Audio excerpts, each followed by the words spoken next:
not usually are we recording in the morning, and not usually are we doing a movie that has a very famous song about it being morning. So I guess I'll say good morning. Good morning. Good morning. We haven't stayed up late or talked the whole night through. I recently woke up and came upstairs and set up the microphones. And thanks for venturing out on this pretty gross morning. Oh, And, happy to be here. Good. So, as you know, I don't know how to start the podcast yet. So it'll either be talking about, the weather and the song from the movie we're doing, or something along the lines of Welcome to Late the Movies. My name is Ben Holt, and this is a podcast where my friends and I get to fill in our movie blind spots. Each week, we'll pick a movie that either I or a guest hadn't seen before and really should have by now. This week, continuing our month on the recently released decennial, I figured out that is the word for every 10 years, Sight and Sound Top 100 Greatest Films of All Time list. Coming in at number 10, though our second episode of the month, it's Singin' in the Rain from 1952. Your guest this week, I usually say left to right across your podcast dial, but this is a 1v1 episode. Martha's here. Hey, Martha. Hi. Thanks for being here. Happy to be here. My rhythm's usually at least two people, so I'm all off now. It's fine. Hi. There you go. Perfect. Okay, well, before we get into this movie, let's talk just about last episode. I said, since we're recording this right around New Year's, instead of just something good you've watched recently, if there's anything from the last year you want to make sure that, like, ooh, I really like this. Anything at all you want to talk about. Jeez. It doesn't have to be your favorite thing from the last year. No, that's okay. Just opening it up. If you've watched anything good recently or within the last, at this point, I guess 368 days. Yeah, I'm just, what was the name of that show I really loved? The Offer. Oh. Which I actually think I talked about the last time I was on your podcast, because I just happened to finish it when we were talking about E.T. Yeah. But I think The Offer was my favorite thing I watched this year. Okay. Loved it. And for those who don't know, it's about the making of The Godfather. Yeah, I think that got a mixed reaction. I don't know. I haven't seen it yet, so grain of salt on that end. But you liked it. I loved it. Great. It kind of had a little bit of like the Mad Men theme, feeling to it. Definitely not as gritty, but I thought it was I thought it was kind of like a quick and easy thing to watch too. That's what you need sometimes, for sure. Yeah. I think Miles Teller's in it. Yeah. Okay, cool. I like him. Yeah, I know. It was. He had an interesting year between that and Top Gun Maverick. So yeah. So I don't know. I think there were a few other things I watched. What else did I watch? Well, the very beginning of 2022, Derek and I were watching Ted Lasso. We were catching up on Ted Lasso, which I know is kind of old news for some people, but we can take a more retrospective bent to this section. That's fine. But we finally finished Ted Lasso in January of last year and loved that. Extremely relevant to today's movie. I went to see Damien Chazelle's new film Babylon, currently bombing in a theater near you, and maybe not by the time this episode comes out in a few days. I loved it. I can see why people don't, and it is extremely indebted to, is putting it probably too lightly, the film Singin' in the Rain, which I knew the premise of Babylon was very much like a play on Singin' in the Rain. I didn't realize the literally Singin' in the Rain is in the movie multiple times. So I heard that there was a lot of shout outs in Babylon. Is that the one that's with Brad Pitt? Brad Pitt is first billed, but probably the third most prominent character in it. Interesting. So, okay. He might have produced it, which is maybe why he's first billed. But Margot Robbie produces a lot of her own stuff too. So I don't know. Anyway, I thought Brad Pitt was good in it, but it's not really his movie. More belongs to Diego Calva, who I haven't seen anything before, and Margot Robbie. I thought they were great. I thought the movie was great. I don't know. What are the mixed reactions to it? That it's too long and not good. Oh, brutal. However, I feel like it isn't too long and I liked it. So whatever. Oh, I really want to see it. It's funny. I feel like that and The Fabelmans, and to a lesser extent, there's a new Sam Mendes film called Empire of Light that are all being tagged with it's just, Hollywood types making movies about how great Hollywood is. And I think to an extent, the Fablemans, and then definitely in this movie, just people who say that clearly haven't seen these movies because the Babylon, at least, is extremely, like, I guess, anti-Hollywood movie. I don't know. Pro-film, but anti-Hollywood. I think I heard someone on a different podcast smarter than me say, and I kind of come down on that side too, because it's, you know, about how exploitative and terrible everything was, and, you know, it's still like that, I guess, is the implication. But on the other hand, it gave us fun movies. I don't know. It's so weird. A lot of bodily fluids in a film that people think is just about how nice Hollywood is. So. Oh, jeez. All right, let's get into the movie that movie is basically about. 1952, Singin' in the Rain. I've seen this a bunch of times, and it is one of my favorite movies. How about you? So I've never seen it, first time, and I was so mad at myself that I did not see it before. Yeah. So we did Citizen Kane last week, and this week, I think, even more to an extent, it's just such an easy watch. It's not at all homework, and you think this movie is, it'll turn 71 this year. Wow. But it doesn't feel that old. I feel like even the comedy is pretty... If it's not the only parts that feel out of date, like dad jokes are out of date, not like a 70-year-old joke you might think is out of date. Yeah. And it was probably one of the first movies from that generation that I actually laughed out loud.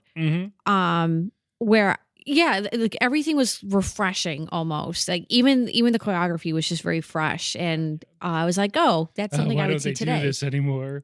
Yeah. I think there's a joke early on where it's at the first premiere they go to before the Lena Lamont character is even spoken, where they're showing shots of the crowd watching the movie, and one girl just says, "Oh, she's so beautiful. I think I'll just kill myself," which is like a joke that would be in a movie today. That's like that's the kind of humor that exists like online today. Yep. You know, maybe more so like 5 years ago, but certainly not 70 when you're thinking about like, you know, the arc of time in comedy. Totally. So funny. And yeah, so the movie is great. I think I'm glad you liked it too, because there's only us here and Koji can't talk. So sorry, Koji. Yeah, he's okay. Yeah. Do you want to give us a 1-minute plot summary? Yeah. Well, you don't have to if you don't want. No, I'll attempt it. I don't know how far I'm going to get in a minute, but just tell me when I reached a minute. Okay. Okay, so Don Lockwood is a very popular silent movie star who started out as a singer and dancer in vaudeville, became stuntman, and then eventually became a star. Him and his leading lady, Lena Lamont, are in a ton of silent movies together. The company pretends that they're a couple. They're really not. Anyway, so they're in a movie called The Dueling Cavalier, and the jazz singer before that just became the first talking film. They decided to 30 make... seconds. What's that? 30 seconds. Dang it. And the Dueling Cavalier became a talking film. At the premiere, it didn't go well. So Don decided to make it into a musical. And with the help of his girlfriend, Kathy Selden, she actually becomes the voice for Lena Lamont, who has a terrible singing voice. 10 seconds. She is going to become a star. Lena doesn't want her to become a star, but then eventually it all comes out in the end that Kathy is the real singer and voice, and it is a happy ending where they created the next film, which is Singing in the Rain. Yeah, it's not like a very suspenseful or like, you know, you don't feel like anyone's ever really in danger of losing their career. It's pretty lighthearted, but still, I don't know. There's just some magic about this movie. When you think about like the movies, this is always part of any kind of montage. And yeah, and it was also the first movie where there was really no like big love story. Like there was the love story between Don and Kathy, but it wasn't like there were huge stakes in it. Like in the first half of the movie, they're like, we're just gonna be together now, and it's not a big deal. There's not like an 11th hour. There's sort of a feint at it for a minute where she thinks that he's betraying her right at the end. But then it's immediately shown that he was just like doing a bit. Right. So, you know, it's totally just an easy watch. Yeah. The easiest, like, what is it? Like an hour and 40 minutes. Yeah, right about that. Yeah. Yeah. No, I thought it was really fresh. It was actually the first movie I've seen with Gene Kelly. Oh, wow. Yeah. Which is, I mean, Gene Kelly's a huge dancer, and I feel like it's always him versus Fred Astaire as like who was the better dancer back then. But watching Gene Kelly in this, it's like just completely different than Fred Astaire. So it was actually really great to see Gene Kelly do his thing. Yeah, and this is, I mean, it's probably the signature thing for him. I mean, he's prepping American in Paris right before he does this, but then this is just, I mean, you know, it's the thing. His career is interesting because he was on Broadway, and then I think he was working with MGM Studios, and they kind of owned him. Yep. And so he had to turn down some incredible roles that I think that would have even shot his career further along, but Probably, it just didn't work out for him. So his career is kind of interesting to follow. So yeah, I definitely feel like this was the peak. And that's, I mean, this is a 1952 movie set in the late 20s. So I guess it's technically a period piece for like 25 years before that. I don't know what happened 25 years ago in our lifetimes that would be as seismic an event as movies getting sound. I don't know. So 1998 now. What happened then? We were all still watching Titanic that had just come out the December before. Yeah, that's right. So you can make a movie about how much everyone liked Titanic, I guess. You can tell that movies are my frame. Meet Joe Black. That wouldn't have been like a big No, so what? Just like culturally, like a big shift. I don't know. People started getting internet more, but a lot of it was still dial up. Yeah. Mulan. Yeah, everyone went to see Mulan. Oh, you know, Shakespeare in Love, Saving Private Ryan, Sure. Truman Show. So there were some like really amazing dramas that came out at that point. I don't think any of those had quite the leap from not sound to sound, though. No. Whatever. I mean, Shakespeare in Love is Gwyneth Paltrow. Maybe that's the same thing. Ben Affleck's in it doing a British accent. Yeah. So worth seeing. Same thing. as culturally important. So yeah, this movie, and I never have a true, you know, bifurcation of talking about the context or the actual text of the movie. But one of the fun things that I just want to say before I forget, you mentioned MGM. So Arthur Freed, the Freed unit, they did most of MGM's big musicals. And this movie came about because he wanted to make a new movie musical featuring songs that he and his partners had already written. For their big movie musicals from the late 20s and 30s. So most of the songs in this movie are from other movies from mostly the 30s. They write, I think, Make 'Em Laugh is technically an original song, though is very much in common with other songs. And then Moses Supposes, I think, is like fully original to this movie. And everything else is songs that were already popular. Singin' in the Rain is hugely popular already. Was it? It wasn't popular because of Gene Kelly. It was popular before that. Yeah. There's like a Hollywood Review that Singin' in the Rain's like the featured song. That's right. It's just like this. I mean, the Gene Kelly version in this is the definitive Singin' in the Rain at this point. But it was already a popular song for a couple decades before this movie came out. Okay. So yeah, it's basically like Moulin Rouge, I guess, on the day. It's just a jukebox musical, sort of. Yeah, no, that and I thought that it's funny, I didn't expect the numbers to be as long as they were. I feel like at least like in Moulin Rouge, like each song was probably like, I don't know, like 2 minutes and under, and these will go on for like 6 or 7 minutes. It was like a full production in each number. Yeah. Well, you have the dance sequences too. Yeah. So that takes up almost a third of each song, pretty much. Totally. Yeah, there were moments in that I was kind of like, wait, is this like the visual for the movie he's talking about, or is this part of the film? Like it's like I was like, wait a minute, where are we right now? So that's the Broadway rhythm, Broadway melody section. Yes. It's especially like that. That's like, here's an excuse that they could put Sid Charisse on the poster because no speaking lines and only in this like quasi dream sequence of Don in the character, Gene Kelly's character Don, explaining a sequence from the movie that they're going to make to the other guys, and it goes on for about 10 minutes. 10 minutes. And then it goes back to the room and he's like, so that's what I'm thinking. And it's so funny. I had to go back. I had to go back and like before that sequence to be like, where did we leave off now? But yeah. It really just felt like, and I mean, part of it was like, well, they had already written those songs. So when I say a lot of these songs already exist, I mean, they rearrange and do some different, it's sort of like mashup versions for some of the songs in this movie. And I think that's like Broadway melody and Broadway rhythm are two different songs and then they smash them together and they put in sort of like the dance ballet section in the middle. Anyway, that section's incredible because it's just like, we don't know how to fit this in, but we want to do this and we think it's going to look great. And so they're just like, so for 10 minutes, just like, we're just going to do this thing.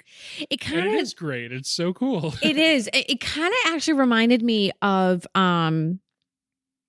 watching White Christmas a little bit when they do in the middle of White Christmas, they're like prepping for the big Christmas for the big Christmas show. And all of a sudden it's like this 10-minute Broadway scene. And you're like, wait a minute, what am I watching right now?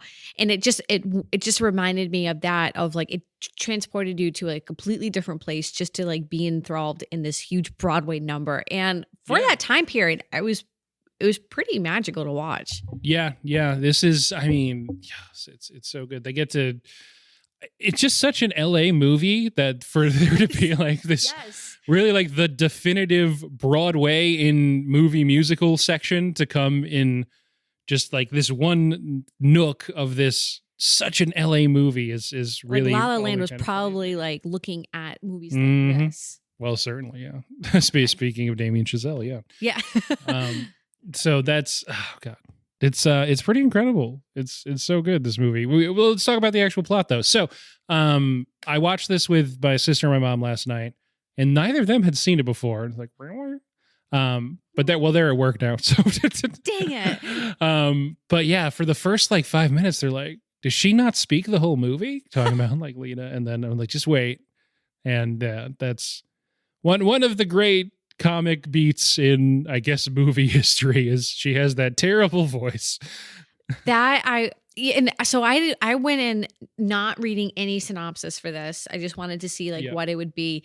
So when Don kept pulling her, when they were both on stage and he kept pulling her away from like trying to talk, I was like, what an a-hole. What is he doing? Let the woman talk. And then all of a sudden she starts talking after and you're like, wow, my ears are destroyed right now. That is a horrible sounding voice. Yeah, that's, oh man, it's so good. That the whole opening bit is really solid too, where he's dignity, always dignity, and telling his life story and it's showing you what's actually happening. Yeah. And talking about how refined his upbringing was, and it shows him and Cosmo just like in a pool hall dancing for coins. And like the contradictions I thought were really clever, which also led me to think that this was going to be a movie about Don being a jerk the whole time and like lying to the world about who he really is. I was like, where is this going? But yeah, I was really, and I actually really liked that they didn't go in that direction. It was a very clever way of just saying like, no, this is how his life really was, while he's telling the world what he thinks the world should hear, and like then they leave it alone. Yeah, there's a whole bunch of our last episode with Citizen Kane. We were talking about, the critique of how powerful people get to shape history essentially, and like this felt like that too, but obviously it's more lighthearted. It's not affecting lives or starting wars because he has this sort of self mythologizing, but it's just interesting that there is self mythologizing with the central characters in these films. And yeah, it just starts going and it goes, and over that is the Fit as a Fiddle song that they do, which is just great. Vaudeville fun stuff. It's, even that's supposed to be hokey and very cornball, but it's still like so impressive, all of it. It was so impressive. And it was actually funny. I texted Ben, I was watching the movie last night when my kids were around, and my daughter, who's 2, just was totally enthralled with that particular scene. She couldn't not stop watching it. That's great. Which for like a 2-year-old watching an adult film, like I know it's a lighthearted film, but still an adult film. I was like, wow, like this movie actually caught her attention. And that scene in particular was just so impressive. To see them just to see them jumping around, playing the fiddle and being perfect with their dancing. It's like, it just showed you how much, like how athletic they are. And it was really great to highlight that dancers are athletes in what they do, and performers can be athletes too. So I was here for that. Yeah. And it was, it's a really cool way to start and just sort of like blow you away with like, this bit's going to be played for comedy, but you're still going to find it really impressive. Yeah. And it's hard to look at it from like, I don't know how people in the 50s felt about that. And they were obviously more used to seeing their stars doing like virtuosic movement on screen than we are, but it's so like, whoa, this is a whole different visual language when you're watching it now. Well, I actually think that with Gene Kelly, they probably were intrigued by it because Gene Kelly in his dancing was different than other dancers because he actually had an athletic background. He played football. He looks like a football player. Yeah, and I actually think he wanted to be a baseball player originally, but his mother was a huge believer in the arts and pushed him to be in the arts, which is hysterical because nowadays you just don't hear a parent really pushing their kids in the arts.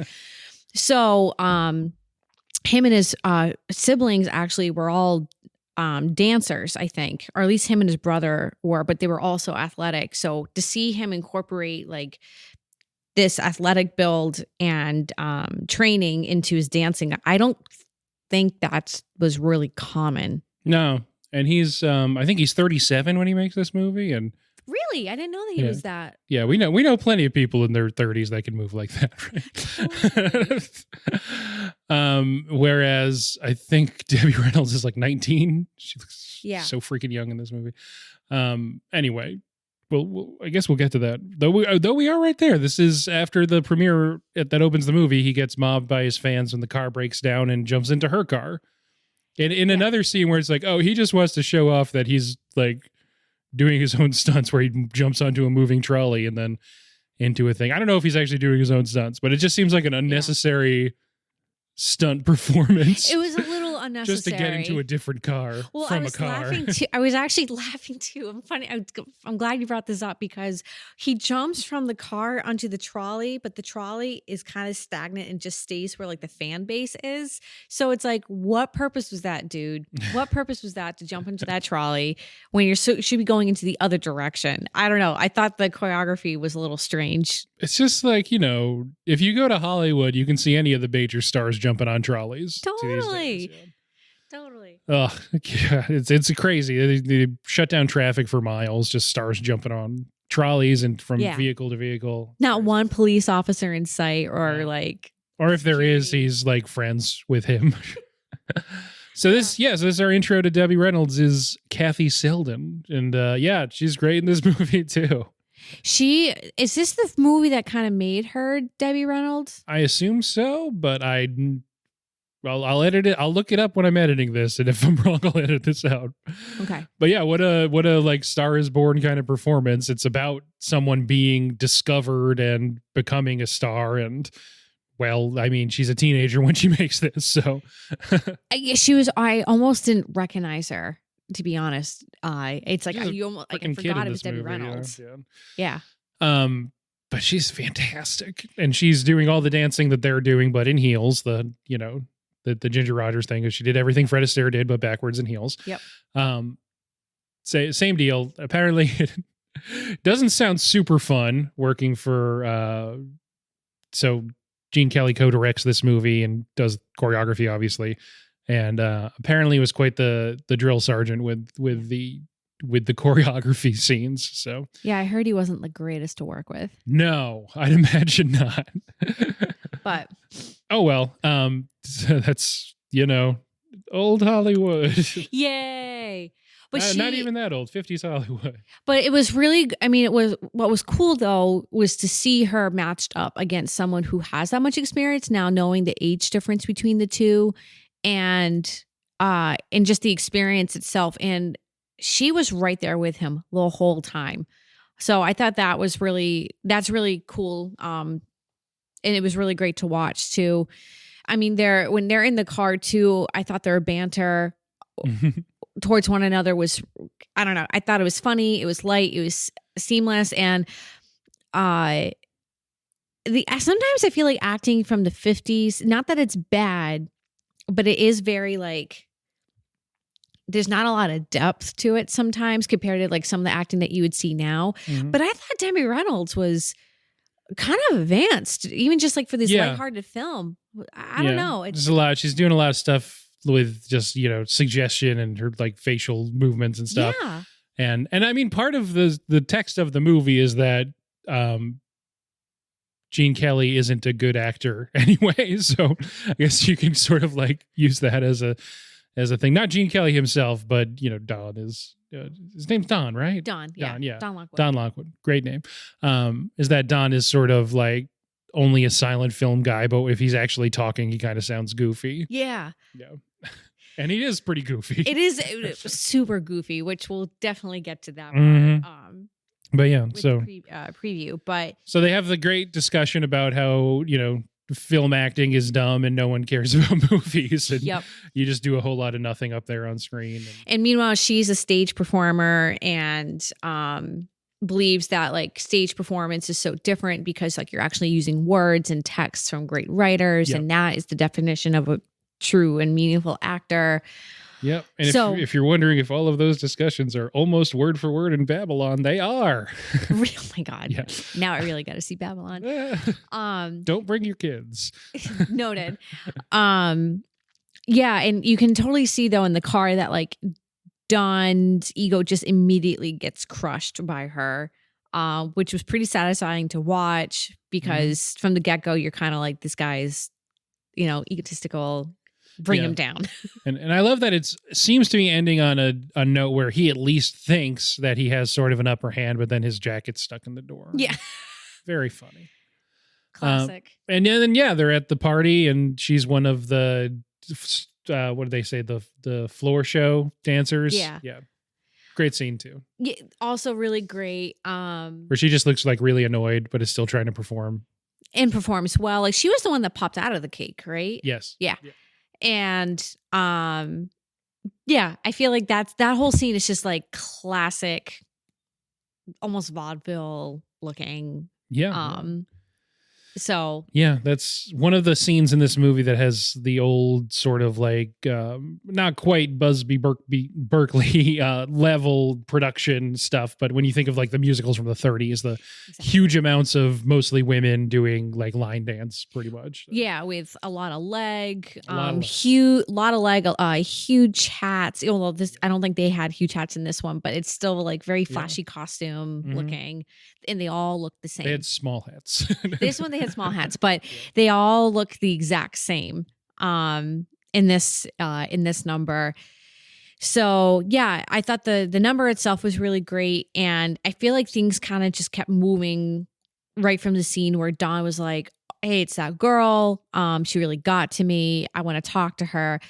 And then here comes Lena Lamont, who, for those who haven't seen it, it's just, she looks like Marilyn Monroe, honestly. Like you look at her and you're like, beautiful blonde bombshell. And then she starts talking and you're like, wow, this is just atrocious. This isn't matched. Atrocious. No. So the, Oh, I forgot what I was going to say. You keep going. Okay. And then she comes, she's very jealous of this little chorus girl from the get-go and like tries to break up her and Kathy and Don, even though at this point nothing's really going on. And but Don is kind of insulting Kathy. And so then Kathy takes a cake and it's the classic cake smash. But instead of hitting Don ducks and hits Lena right in the face. And you can't help but laugh. Great bit. Yeah, that's fantastic. And then Lena gets her fired from her job. As Donald O'Connor says, they're looking in every cake in Hollywood to try to, very funny. But she pops up on set later after there's a great sequence where Don and Lena are starting to film the pre-Dancing Cavalier, when it's just the Dueling Cavalier. Yep. And they are, like smiling at each other and looking at each other lovingly while he's telling her that she's a reptile. And yeah, I loved that scene Yeah. because I actually thought that Lena's acting was really was Yes. really great while Yes. he's just totally insulting her. yeah. The actress there, Jean Hagen, does get nominated for supporting actress at the Academy Awards that year. Oh, One of only 2 nominations for this movie. wow. I know that this in song or score for a musical. What was best film that year? I wonder. Well, this wasn't even nominated. So maybe I have that information.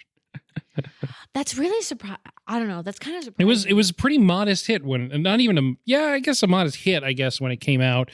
But it's considered now to be pretty easily one of the best movies ever made, and probably the movie musical. It's not based on a previously existing stage thing, so this is probably like the most famous movie musical. Once I used that qualification to disqualify West Side Story and from the discussion. Yeah, and even music scoring of a musical picture, which would actually make sense that wouldn't be a part of the music category, since it was kind of like a combination. It kind of pulled different songs from different times, and it wasn't original, so I would understand that piece. Yeah, this year the winner was a special effects extravaganza, Greatest Show on Earth. A different movie from 1952 that plays a big role in a 2022, perhaps Oscar baity film. Greatest Show on Earth is important to The Fabelmans, to the movie about Spielberg's childhood. So there you go. Yeah. Interesting. So that's what wins that year. It's pretty modestly successful when it comes out, but obviously now we're doing this because it's number 10 on the most recent greatest films of all time poll from Sight and Sound. The last time AFI did a top list, I think it was number 5, 2007, 2008, something like that. I think generally thought of as the movie musical, really. And it's, probably as good a pick as any. It's about movies. It's about musicals. It's really, really extremely well performed. The songs are good. I don't know. It's just good shit. And funny enough, every episode would be a lot shorter if I just went, I don't know, it's good. That's it. Got it. Well, it's actually really interesting too about this one is that it's on the Sight and Sound. It actually beats The Godfather. Mm-hmm. Godfather's number 12. Yeah. There should be the offer about this. Yeah, they should. I'd be interested to see the making of this one just because of Gene Kelly's reputation. But anyway, going back to the plot of the film. Yeah, we left off where she gets fired. Yeah. Yep. And then after he finds out that she's actually on the lot on a different production, and so Don goes over and he watches a sequence from this other movie about the concept of beautiful girls. Yeah. Or it's a commercial for different activewear and gowns and pajamas. And she's one of the, I guess, like the chorus line or whatever that's happening here. Pretty good sequence. A lot of shine for whoever that particular dude is. That's like the lead of that. Yeah. Who I never did not recognize him, but it was solid. It was and then Kathy gets pulled out. Who starts talking to her? It's the is it RF? Yeah, RF, who is the studio head who wants to put her in more things because she's popping. That's right. And then she's like, "Oh, I ought to just tell you right now. I, threw a cake and etc. And you're gonna get me fired." And yeah, that's right. And then Don was just like, "No, don't worry about it. You're cool. You're cool." Yeah, it's all good. So essentially, she starts hanging out with Don more. Yeah, it's like nothing really clear about like what she's doing work wise, but is that she's more just recognized for her work. Yeah. And then go hang out with Don. It's more that RF is like, we're going to put you in stuff once you finish your obligations to this movie, I guess. Yeah. And so I suppose in the background, she's still working as sort of a like backup in those, but is prepping in some nebulous, vague way that they don't really care that much about in the movie. Yeah. Well, because then pretty soon after, like her and Don are like talking about like how they're attracted to each other. Yeah.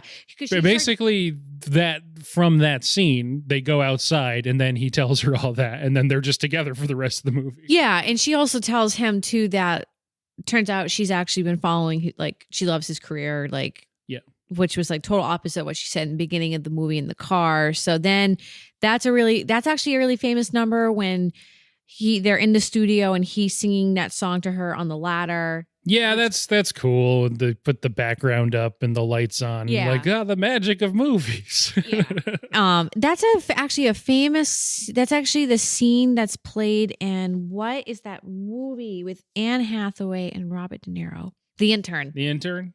Yep. I've never seen The Intern. So I cute. I couldn't help you until the character. Good movie, but that scene is actually played during like a pretty big moment in The Intern. So that's actually how I recognized the scene was from The Intern. I was like, why does this look familiar? So anyway, solid number.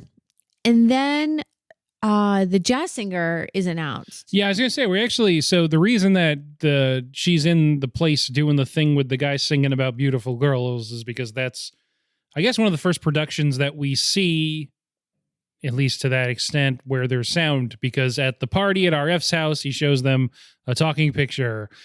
And so it's the new hotness. Everything needs to be a talking picture. So they call it a talkie. A talkie. So yeah, I think that's what happens, right? Is they're doing the scene where at the Dueling Cavalier, they're fighting with each other, but look happy on camera. And then RF comes in and says, shut everything down because we got to switch this to a talkie. Yeah. Also, Kathy Sullivan's on the lot. Okay, now we're where we're supposed to be. Yeah, I was like, wait a minute, we missed something. Yeah. So then all the talkie stuff happens. So the talking stuff happens, and so now we're in the Dueling Cavalier movie starring Don Lockwood and leading lady Lena Lamont, and they're figuring out the mic situation, and Lena is just not getting it. They're putting mics in bushes, and she's not facing the mic. They put it on her dress. Number of great scenes. And totally classic. Really loves that. My favorite part was when they finally figured out that they can't put it. They put it on her chest, but they could hear her heartbeat in it. So then they put it on like the side of her neck on the collar. And the wire, the director keeps talking about the wire is connected. And then RF comes in and he's like, this wire is a hazard, pulls the wire, and Lena Lamont just like falls flat on her face. It's great setup and payoff that the guy keeps talking about this, that goes through this wire. They put it on a wax record and he keeps talking about the wire. Yeah, I was belly laughing. I thought that was so funny. The director was funny too. It's really just extremely, I guess, simple, but so effective. The comedy of just, she's not facing the mic and sometimes she is, so they're getting every other word. Yep. And then the ultimate payoff to that scene is where they actually go to the sneak preview of it, and it just plays as comedy. Everyone finds it so stupid. Well, because first of all, the writing is terrible. The writing's terrible. And you see in the previous scene that Don asked if he could switch his lines to just the "I love you, I love you, I love you" thing. Yep. And actually before the preview too, Don and Lena have diction coaches, and the diction coaches were also hysterical. Totally a My Fair Lady kind of feel. Yes. They do a quick Pygmalion right there. Yep, totally. And doesn't work. It does not work at all, even though the diction coach with Don and his friend Cosmo, who we have not talked about at all. But no, we haven't. But Cosmo's really cool. Yeah. Don and Cosmo go back. He was part of the Fiddle Vaudevilles times. And his career's also grown. But anyway, the scene with the diction coach, where they kind of just ramble off. Moses supposes, and they just really, bamboozle the diction coach, I guess. Yep. And, that scene's awesome. Also totally classic. And then then we go to the preview, totally a disaster. People are just ripping it apart. And then we cut to Don's house. Yes. After the premiere, they go to Don's house and realize after some hours of talking that it's now technically morning. Good morning. Yeah. And they do, that song, which is, again, a song that existed outside of the movie, but this is the version you think of if you ever think of this song. You think of Debbie Reynolds. Yeah, you think of Debbie Reynolds. As soon as she started singing, I'm like, yes, that's right. This song. Yeah. And it's great. It's another great sequence. And, they're dancing up and down staircases and she's doing it in heels. And you're like, oh, that must fucking suck. And apparently it did. Apparently it did. I also thought what was interesting is that their raincoat colors did not match. No, yeah. Which, you can tell them apart, I guess. I was going to say that. I'm like, oh, they must have had to do that to tell them apart. But I thought that number was awesome. Yeah, you're in just bangers territory here because that's their sort of triumphant moment when they decide to change. It's that at the end of that they're like, oh, why can't we? It'd be great if I could just do that, and then people would like it. And they're like, why don't you just do that? And they decide to pitch to the studio that they should change it to the Dancing Cavalier. Yep. And which the name is kind of bad, but it works. Is kind of bad. And that leads to a bunch of other things.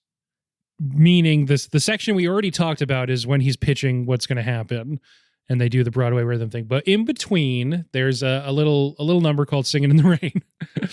Oh yeah, that number. Yeah. Where after they come up with this brilliant idea, Don brings Kathy home, and at this point, you definitely see that they are a couple, totally natural. The movie does not make it a big deal. But then the whole number is a 10-minute number of him singing Dancing in the Rain. Yes. Singing in the rain, not dancing in the rain. He's dancing in the rain and singing in the rain. To be fair, he is singing and dancing in the rain. So this is just, again, this song already existed, but the power of something like this to recontextualize. Yeah. There's a couple moments from this movie, and I've been just saving this because I'm not sure when to put it in, but it's impossible to hold it back any longer. There used to be a ride at MGM Studios, now Disney Hollywood Studios. It was MGM. What do you know? In Disney World, the park that's now Hollywood Studios used to be Disney MGM. The Great Movie Ride that has you in a car that goes through all these scenes from famous movies, and some of them are interactive, some of them aren't. I think one of the very first things you see is a model of Gene Kelly on a lamppost. Yes. With, I think, an endless stream of water pouring on him. And my sister noted the opening to that ride is you're in a car, and then all these signs light up around you, and it's like this beginning of the Broadway rhythm section where he's in the dark and it zooms out and then all the different marquees light up.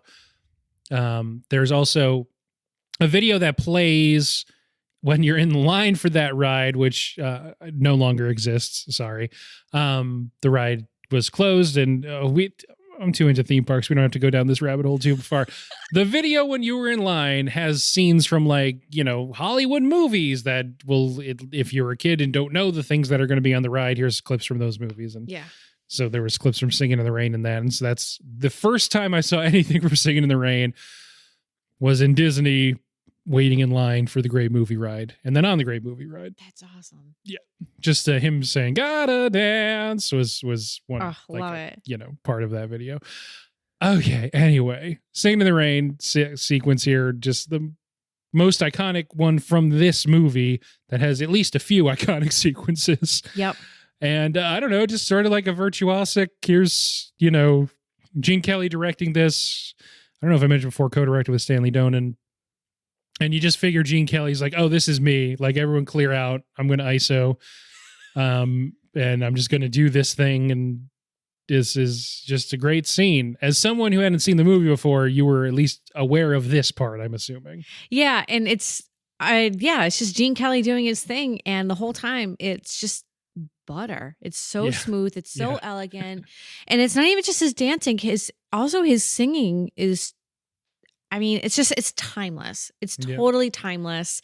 And he makes stomping in the rain look easy and fun. It makes you want to get an umbrella and go dancing in the rain. Yeah. There's a lot of moments, especially Gene Kelly is such like a muscular dude. Is like a lot of power to what he's doing, but he's always smiling. He always looks happy. Yeah. And you're just like, wow, that's that probably you like dancing up, a staircase probably is really difficult and hard. And so many of these takes are really long takes. They're not cutting. So, they did all this in one shot. Yeah.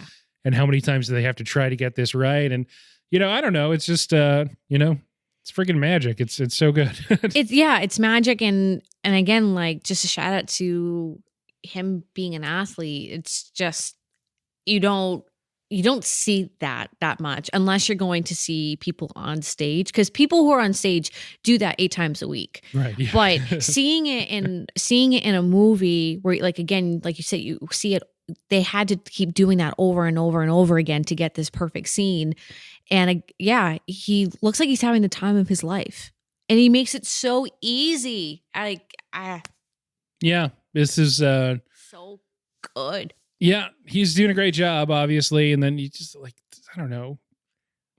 You just think of everything that went into it. They're just pouring water on him, pouring water on the set. Yeah. And, the camera moves in a really good way. And this is the thing with movies today. Even when there is dancing in movies today, it's not usually like, when I say dancing movies today, I guess I'm thinking a lot about Cats, where they're just not letting you see the choreography ever, pretty much.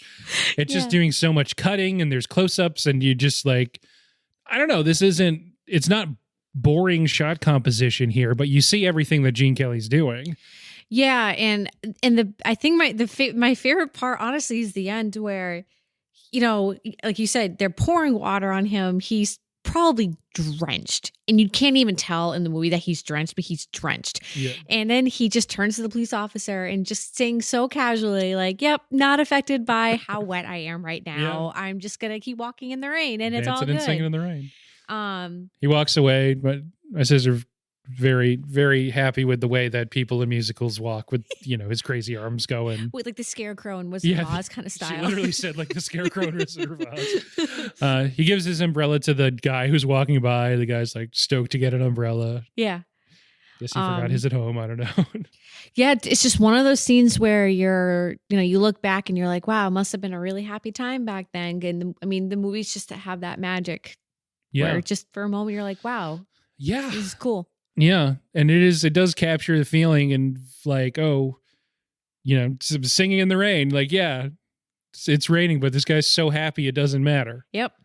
I know it's like a basic read on it, but it what you see is what you get. Yeah.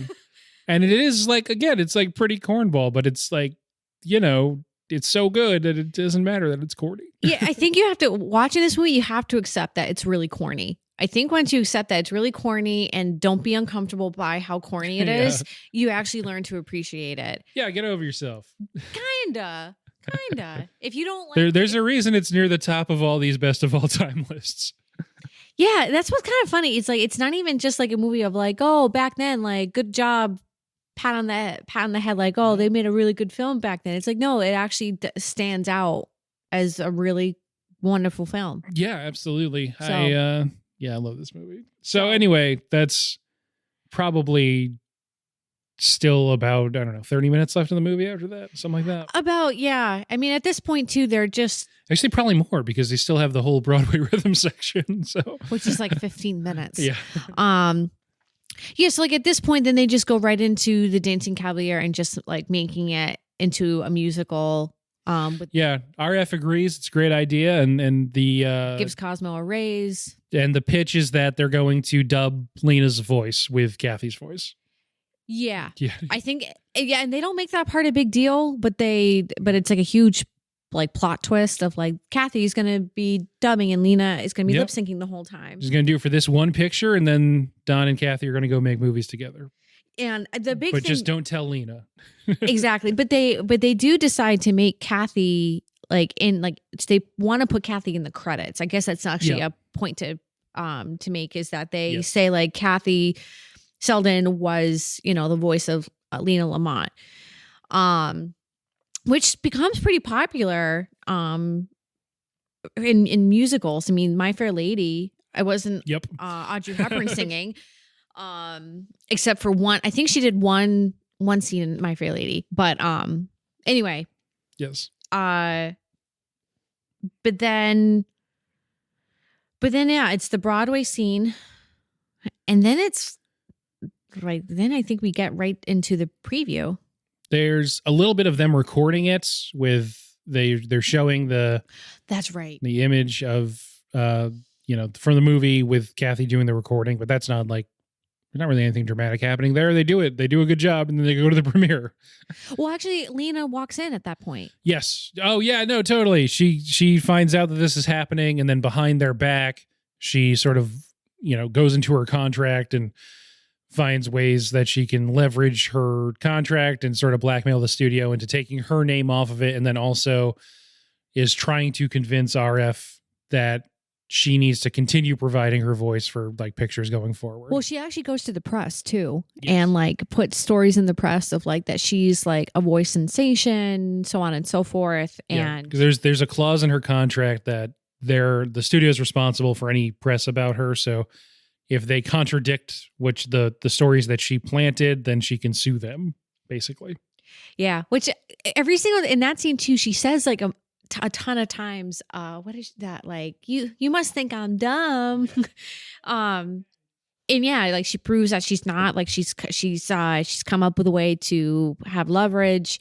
Yeah, and yeah, the company can't put Kathy Selden in the credits anymore. And so Kathy kind of like has to be quiet about it. So after all that, we get to the preview. The movie is a sensation with the audience. And then Don and Kathy are on the stage, and Don and Lena are on the stage, and Lena says like, no, it's my turn to give a talk. It's my turn. It's my turn. And Don is like, that's right. Yeah. Just let her go. Let her go. And then she starts talking. The audience is like, WTF. That's not what we just heard. This is atrocious. Yeah. So then they ask her to sing. And at this point, Kathy was like, I'm not doing this anymore. Like, this is unfair for me. Because then Lena like makes it a point to say like, Kathy should just be my voice all the time. She has a 5-year contract with the studio.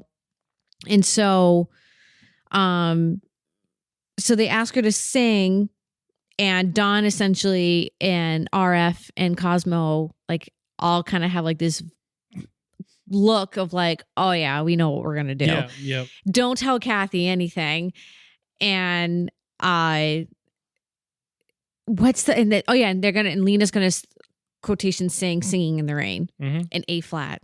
Yeah, so they have Kathy go behind the curtain to sing while Lena lip syncs to it, and then they pull the curtain away while she's singing. Yeah, which Kathy is also like embarrassed, which I'm like, girl, you had nothing to be embarrassed about. Why are you running away? Yeah. But yeah, so then Lena, like the audience is laughing because then Cosmo steps into Kathy and then starts singing, and then really shows the audience that Lena is lip syncing. Lena runs away. Kathy starts running away. Don runs in the stage and says, ladies and gentlemen, this is the girl that is the real star. And then he starts singing to her without a microphone. Yeah, well, they can hear each other. I mean, it should have good acoustics. It's a theater, right? I guess, but they have condenser mics picking it up. Yeah. I mean, it's still a musical. They got it. I know. Yeah, she's a lucky star and all that, and then that's pretty much the end. Yeah, and then I think because then it ends with them looking at a billboard of Singing in the Rain, the movie. Yep, and the end, and then it always kind of surprises me that it just ends because I guess they did the credits first. A lot of old movies sometimes do the credits first, so it zooms in on them kissing in front of the billboard. It says the end, and then it kicks you back to the menu of whatever streaming service you're watching. Yep. You're like, oh, usually like to kind of like bask in the vibes of credits or something, but not today. Okay, so what is your favorite sequence from the movie? Like, what's your favorite number, I guess? Fit as a Fiddle. Really? Loved all downhill from the first one, I guess. That, and I think Well, I think because Fit as a Fiddle, just because I was so mesmerized by the artistry behind it. Yeah. And you don't see anything like it, like we were talking about. So I loved that number. And I think I also loved how much my daughter loved it. It was just, I was like, because Anne loves dancing. She loves watching ballet and stuff. So I think seeing her get enthralled, it's kind of like, oh, I don't know. It was kind of a cool moment for me. Absolutely. This is, one of the movies that people talk about, like, oh, I remember the first time I saw Singin' in the Rain. Exactly. So yes, for it to be like the first number that comes up, and you're like, boom, here's this like, lightning bolt of energy. Yeah, exactly. Well, what's funny is that my mother-in-law actually showed Anne the Gene Kelly number of Singing in the Rain, but we didn't get to it. I didn't get to it with her. It was actually the next number, and I had to shut it off for bedtime. But so close. Next time. I was like, dang it. But yeah, I think that was just really cool for me to watch for other reasons. And then I really loved Good Morning. Yeah, it's great. I loved Good Morning. I think just seeing the three of them work together on a number that like a lot of people know. It is one of the few moments where there is like a fun hangout vibe too, because usually they're working, they're on set, they're recording something. Yeah. But that is them just sort of like hanging out, and you're like, oh yeah, they're good friends. Yeah. So they're just having a fun time. Yeah. They're just commiserating with Don that his career's over, maybe. Exactly. Just having a couple of sandwiches. Yeah.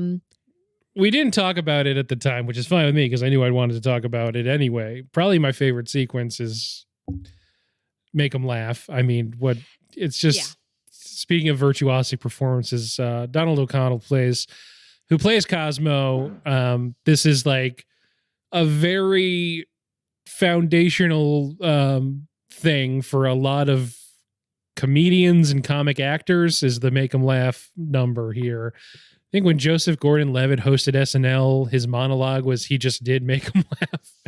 I don't know if he did the flips at the end though. But yeah, just I don't know. There's not a ton to say about it. It's just like the best comic performance committed to film. It really is. I will say that I was so impressed by the facial expressions. Are so particular. Each one is different. Each one is super expressive, and each one is quick. Like you just don't. That's another thing you just don't really see that much on screen anymore. Yeah. Is someone being that quick and that expressive in musical comedy, I should say. Yeah, it's like 40 years before Jim Carrey, but doing like that kind of like facial stuff. But you don't. But even like since Jim Carrey, you don't. There's not a lot of people that can do Jim Carrey. No, to have like the rubber face thing going on. Yeah. Yeah. So to see it before Jim Carrey, it's like, oh, that's probably where Jim Carrey or even Robin Williams got like. I think that is like a vaudeville kind of thing too. It is. It makes sense that would be a skill that this guy has. Yeah. And then also to see Donald O'Connell doing it, he's just so freaking good at it. Oh, yeah. It's just so refreshing. Yeah. And you think about the physical comedy of just like, this dude is literally killing himself for a laugh, pretty much. He's just like running into doors. Yeah, and it makes me think of like everyone from Jim Carrey to Chris Farley to Johnny Knoxville. Like it's all in there.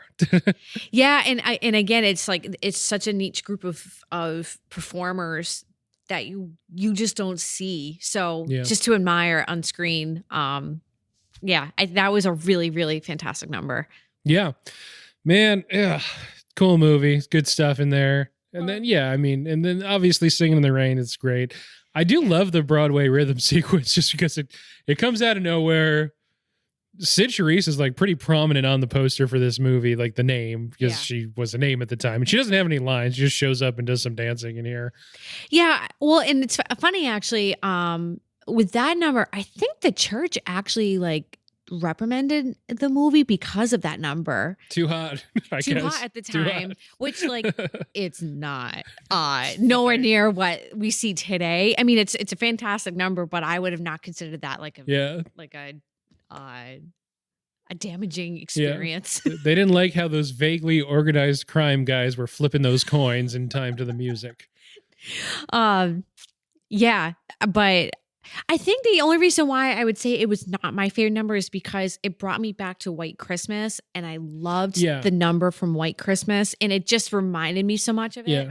I wouldn't say it's my favorite number, but I just think it's such a cool vibe. And It is a very cool vibe. it's just like a real, like, you guys ain't seen nothing yet. This isn't related to the movies, but I have a really cool idea for a sequence we can put in here that's just going to, like, you know, be a show-stopping, like 15-minute like dance sequence, pretty much. Love in it the different chorus girls numbers on like and how the progression from into respectability, cool. I guess. Yeah, I thought that was I was thinking like, oh my God, all those costume changes and going back on stage and doing that number again, the number of takes for that. But yeah, it was a very, very, very cool number.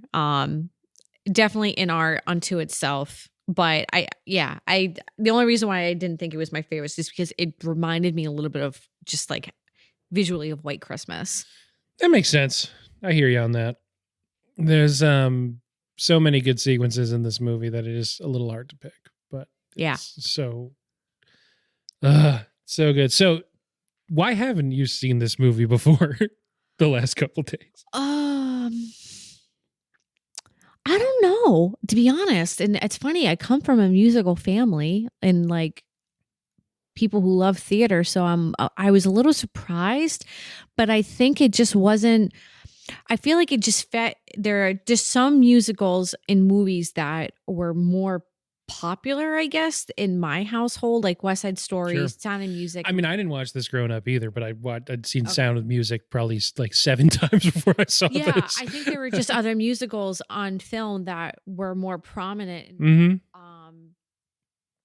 I don't know. I'm trying to think of like West Side Story wasn't as popular in my house, but we did watch it, and it's my favorite musical. So like, I think I kind of like that's one. Sound of Music. For obvious reasons, it was on TV like every Thanksgiving alongside Godfather. It is on TV all the time. Or it was then, at least when we were growing up. Yeah, and My Fair Lady with Audrey Hepburn. It feels like that was on TV a lot too, because I've definitely seen that fully at least a couple times, and have never actually like queued it up and watched it. I've just gotten all the pieces. It's not even my favorite one, but it's just fun. Yeah, it's fine. It's fine, but I also went through an Audrey Hepburn phase, so I think that makes sense. I think that it kind of stuck out more. I'm trying to think of other musicals from like those between the 50s and 60s that on film that were more popular. And so I think Singin' in the Rain kind of took a backseat. I think it's hard to remember, but we were at the mercy of a lot of just what was on TV back in the day too. And I don't think I've ever seen this on TV. Despite the fact that it is like the movie musical, I think is what I've said before. Yeah, I'm actually looking up from 1950. Yeah, because there's also The American in Paris, which I actually haven't seen, but there's also Meet Me in St. Louis. Kismet. And I think, like you already said, it's really West Side Story is the big thing that comes out 10 years after this movie. And I think both of them play really well now. There's a lot of really vibrant, bright colors, which is nice. Yeah. It's fun. Oh, yeah. You know what the other one is? Well, Wizard of Oz is 30s. Yeah, but it's also Mary Poppins. Yeah, Mary Poppins is 64. A lot of them came out in the 60s. So I think the 60s just like Hello Dolly, Funny Girl. Those are all. Yeah, it takes off then for sure. Yeah, so I think that it was just one that, I think it was just one that people didn't really talk about. But I always knew about the number and like the number of Singing in the Rain and stuff. So, but yeah. So you didn't see it either until when did you see it? College. Now, what made you want to watch it? I didn't. I had to watch it for school. Okay. So this is again a movie that I hadn't seen until I was in a class that had like a screening of it, and I think there was a lot of other 19-year-olds in that class with me that were like, that actually fucking rocked. Like that was really good. Like you get to the first the opening, and it's like the gossip columnist doing live commentary of the red carpet, and you're like, oh, this is kind of going to just be like Hollywood congratulating itself. And it's once Don starts talking about his backstory, it's just immediately undercutting everything and just like showing you that this is all bullshit. You're like, oh, this is actually probably pretty rad. And it turns out, yes, it is. It's so good. Yeah. Oh, that's funny that you had to watch it for school. Yep. Yeah, but I'm glad I did. I've watched it since then too, and it's really good. So, are you happy that you finally checked this one off the list? Yeah, I'm really, really happy. Thank you for the recommendation, putting me on the spot to watch it. No worries. Because it's definitely one that I would say, if I wasn't for this podcast, I don't think I would have watched it still. Yeah. It's like on this list of like, oh, I'll get to it one day, and then you never do. Yeah, absolutely. It would have been one of those. Did you do musicals in school ever? Yeah. Yeah. Yeah, I was in drama. Yeah. We did West Side Story at our school. Okay. But did you do anything that's like was also a movie? Sound of Music. Okay. Jesus Christ Superstar. Okay. Jesus Christ Superstar is my first one. Sound of Music. Is that just required at Sting? No, but it's like it just alternates between that and Godspell. No, it's funny that they did pick two like religious movie like themed musicals, but that was not a requirement. Yeah. I can't remember what we did junior year, and that's really gonna bug me. And then Anything Goes was another, but Anything Goes was not is not a movie, right? No, I don't think so. Not that I know. That's surprising, actually. Yeah. Okay, cool. I'm really, really annoyed. I can't remember what we did junior year. Oh, we didn't mention Grease. Obviously, Grease is a big one. Of course. Oh my God. I feel really silly. We didn't mention Grease. Yep. Oops. But yeah. So yeah, did a ton of musicals and then did more in college. Yeah. Nice. Anything good? Anything I'd know? Do you like Pippin? I'm neutral on Pippin, but yeah, I've heard a lot of Pippin. people are. Yeah. Yeah. I feel like that's the one that stands out. I did more opera in college than musical theater at that point. Gotcha. Gotcha. So yeah. There's a lot of opera in Citizen Kane who could have used your last episode. God dang it. Which opera, if you don't mind me asking? It's when they make up for the musical. For the movie. Okay. It's not a musical, but there's a sequence where one of the characters has to do an opera that she doesn't want to do. Gotcha. Yeah. I was going to say, I haven't seen Citizen Kane, so. Oh, it's good. You should check it out. I will for the podcast. Please do. Yeah, anyway, we have to rate this movie. This whole month, it's going to feel kind of dumb rating these movies since we've given really high scores to Marvel movies on this podcast.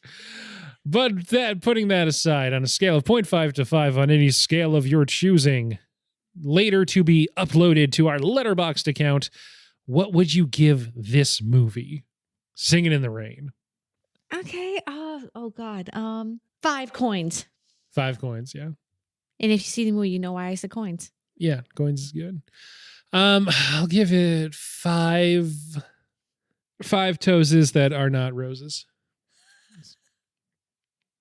I'm sticking with that. Perfect. Thanks for being on. I don't know. Is there anything else we want to say about Singin' in the Rain? We went through all my notes.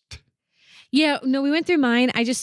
I feel like for those who haven't seen it, give it a chance. Just give it a chance. Yeah. It's under 2 hours. It does not take that much willpower to watch it. No. And it is, I mean, just because it's so influential, it's so important to cinema history doesn't mean it's boring, doesn't mean it's stuffy. It's fun. Like we said, if it's anything, it's corny, but not like in an overbearingly corny way. Exactly. Just like in a fun way. It has some dad jokes. He said, call me a cab, fine, you're a cab. Yep. That stuff like that. It's so good. Very funny. It's a light watch, but doesn't mean it's not, important. I don't know what I'm trying to say. I should end the podcast. Martha, thank you for being on. Thanks for having me. If you want to find us in other podcast apps, you're fed up with the one you're currently using, you can choose from Stitcher, Spotify, Apple Podcasts, iTunes, Google Podcasts, Podbeans. You can email Noah at late2themovies@gmail.com. You can find us on Instagram and all our fun posters at late2themovies_podcast. And you can go on our TeePublic site and get some merch. That's about it. Bye. Bye.